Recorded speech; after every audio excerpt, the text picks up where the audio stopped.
in search of better territory. So this ogre quickly finds these caves have no good prey, and he moves this way and digs a new lair.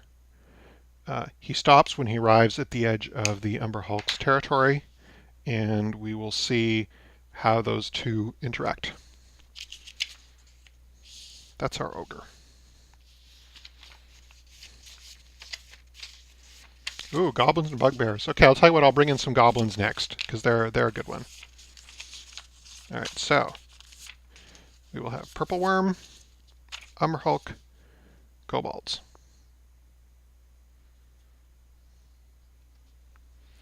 So the purple worm hunts. He eats some kobolds. He is not near water, so he cannot breed this turn, and that's his whole turn. Very simple, straightforward. Now the Umber Hulk. You know, I mentioned the Umber Hulk needing more options. One option would be a way to interact with other alpha predators, because currently he has no... most alpha predators have the option of attempting to drive out other alpha predators in their territory. I'm actually going to add that.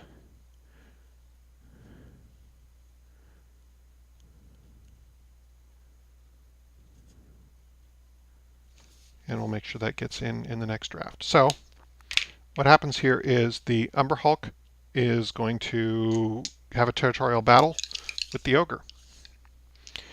Green will be the Umber Hulk. Purple will be the ogre.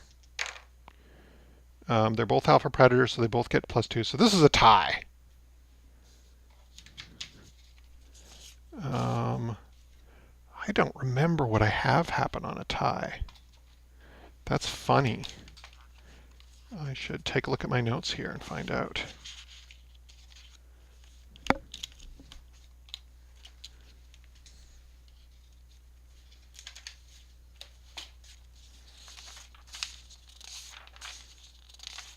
Yes, even game designers get the rules of their own games wrong frequently. I would be curious to see the number of game designers who are the kind of person who gets the rules right in whatever game they play, right? Because we've always played with those people who just have the rules in their head like a steel trap, and then the kind of people who always struggle with the rules. I generally struggle with the rules, and I don't know if that's part of what makes me want to design games or not, because I want to just come up with a rule set that is intuitive. Monster conflict rules. The attacker wins ties. Okay, so a very straightforward rule. So the Umber Hulk wins because this occurred on his turn. So the poor ogre is driven out. I guess he's going to go back and take up residence in the ruins of the orcs' caves. This Umber Hulk is really dominating the center of the map.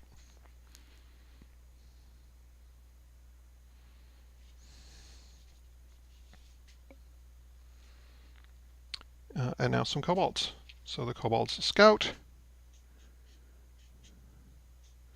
expanding their knowledge of the dungeon, and encountering a hungry purple worm. If we have no bonus marker, hatch new plans, but they do have a bonus marker. Now they may breed, they may steal from a richer monster, or bribe a stronger monster. The purple worm certainly counts as a stronger monster, so they're going to attempt to bribe it. How that happens, I don't know. Perhaps they attempt to bribe it with food. That seems reasonable. So we'll roll. The kobolds get +1 because they have the bonus marker, and the purple worm gets +2 because it's an alpha predator. So purple is the purple worm. Green can be the kobolds. So that's a 7 to a 7. So that's tied. If we were counting the population as in that alternate rule, I was thinking of the kobolds would totally have dominated.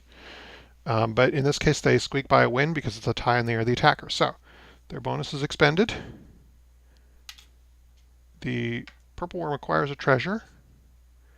And now the effect of that is the purple worm will not fight the kobolds on its next turn. And that's a full turn.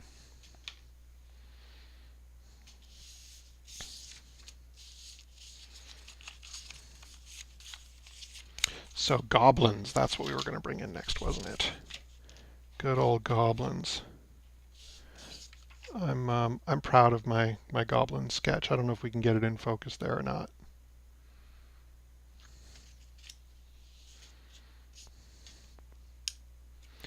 Goblins arrive in area number 5.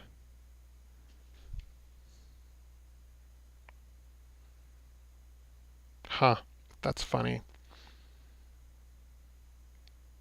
I put 2 numbers in this area because this whole area is 1. That's funny. I'm just going to change these numbers. That's why we're getting so many groups. Remember that thing I said about getting the rules wrong?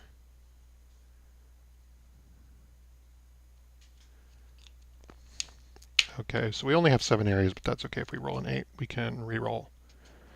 Let's just roll this again. So area number 7. So they're going to come into this so far completely unexplored region. So goblins, let's make goblins orange. Goblins start with a population of 3 and 1 treasure.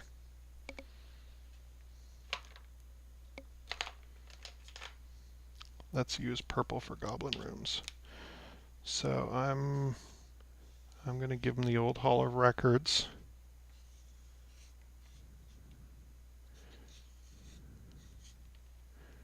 And they're going to move into this area. So this is an area that the kobolds have explored. So the goblins and the kobolds are going to start out immediately in contact. So they have a treasure. They also have whatever was in the Dwarven Hall of Records.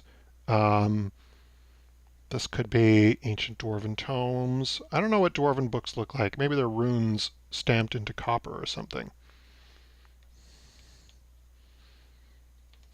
Thank you, Bjork.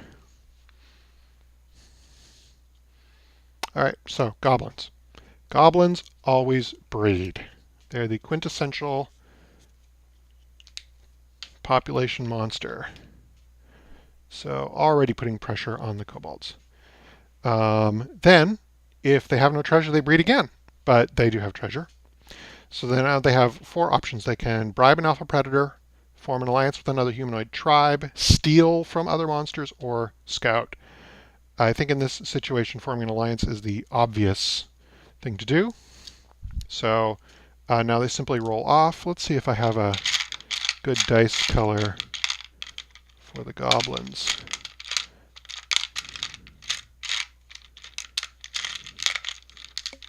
Well, there's a tiny, tiny green one. Goblins will be green, kobolds will be purple. The goblins win, so they form an alliance. Let me double check my current alliance rules. Yeah, so when an alliance is formed, both groups receive a bonus. And they do not fight each other this turn. But alliances are temporary, so they may be using those bonuses to fight each other shortly. Goblins also have a special rule. They may spend a bonus marker to exterminate a neighbor whom they outnumber. Should not be an alpha predator. That's a pretty strong power left over from an earlier draft of the rules, but I'm gonna keep it in for now. If they just dominate, then I'll know for sure it's not really a great idea. So let's see what order the other monsters act in. So we've got Purple Worm, Umber Hulk, Ogre, Kobolds.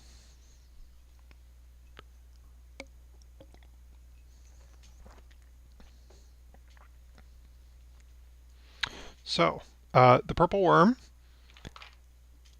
cannot mess with the kobolds because he has an alliance with them anyway. So he will relocate towards other food. And that means goblins. The Purple Worm's passage wreaks havoc on these ancient dwarven halls, rerouting the chambers, collapsing some and opening up others.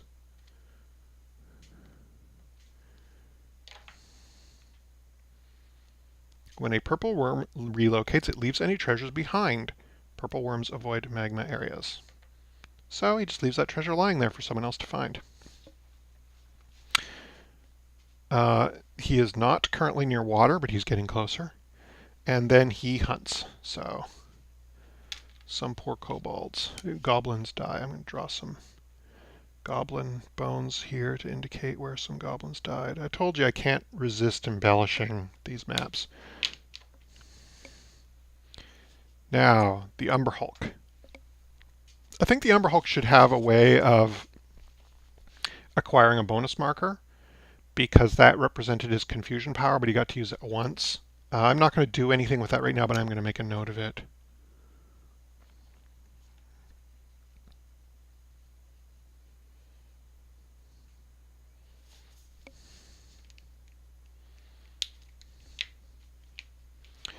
Now our ogre, he needs something to hunt, but he has nothing to hunt.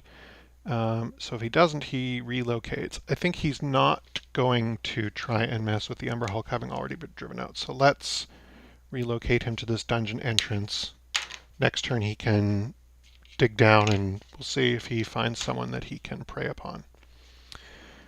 The ogre has some other powers he can do, none of which work in this situation, but he can make alliances. Actually, he can make alliances with alpha predators. I forgot about that. He could make an alliance with the Umber Hulk.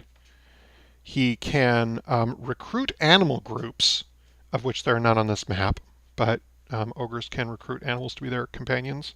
He can extort humanoids that he hasn't hunted or explore looking for treasure.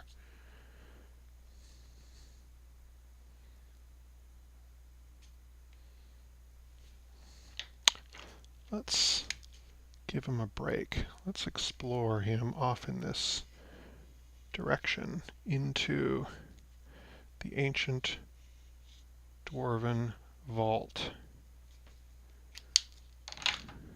giving him a treasure. Clever ogre. I think he deserves a name. I'm going to call him Demosthenes the ogre. Demosthenes the ogre, and his ancient dwarven treasure plundered from hidden vaults. If anyone wants to come up with names for any of these other monsters or tribes, I'm open to suggestions. Finally, our kobolds get to take an action, so they will scout, discovering these partially collapsed dwarven halls, encountering the Umber Hulk at last. Going down the ancient staircase to the shores of the underground ocean.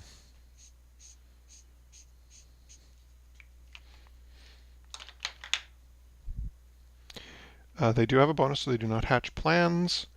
They can steal, bribe, or breed. I think they're going to breed because of the danger posed by these rapidly breeding neighbors.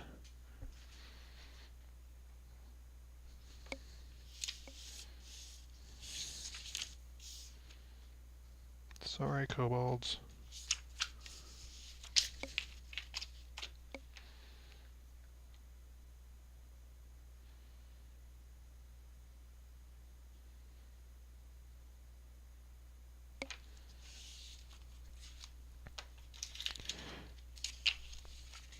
So I should say a little about where this goes. So the Age of Monsters will continue.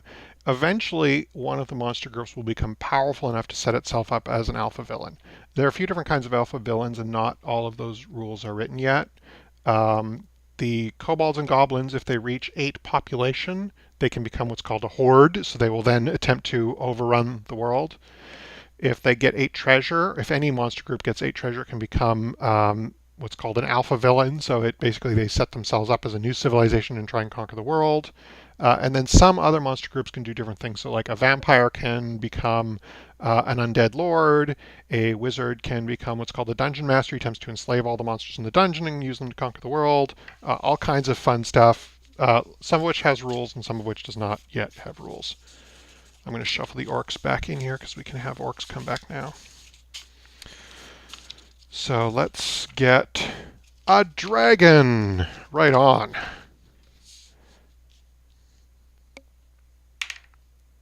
Eight. We'll re-roll that. 2. Wow. I think given this crowded dungeon, maybe what makes the most sense is just have that dragon come in the front.